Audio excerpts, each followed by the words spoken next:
We like to travel, plain and simple. Let me tell you guys about the time we stayed in an old 1980s bus and went to King's Landing in Florida. The Bluebird we stayed in was stationary, did not have a working stove, which we learned the hard way, but we were lucky enough to call it home for 4 days. It's a party!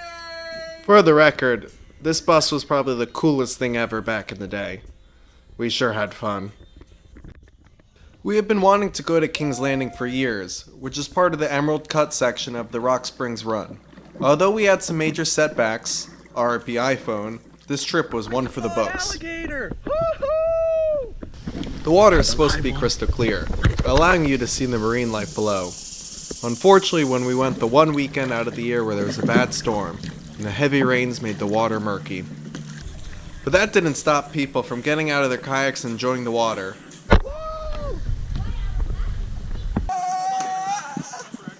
As we paddled upstream towards the Emerald Cut, there was plenty of obstacles to maneuver around, and the current was very strong at some parts. Definitely not a kayaking route for beginners. Once we made it to the end, the water became clear, and we were finally able to enjoy our lunch and go for a swim. Paradise at last.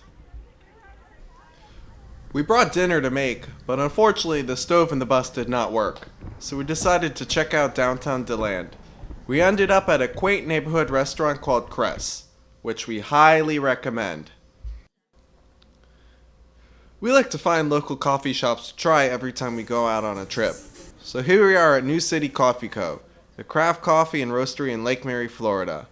Beyond coffee, they have an amazing selection of tasty treats.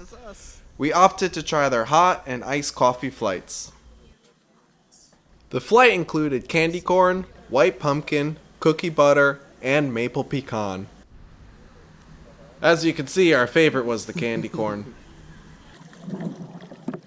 After getting our energy for the day, we headed to Blue Spring State Park in Orange City, Florida for the rest of the day. We were able to kayak to a shallow part and even saw manatees. Here's a little hidden gem. If you paddle further upstream, you will even find a hidden rope swing. Yeehaw! Rope swing was awesome.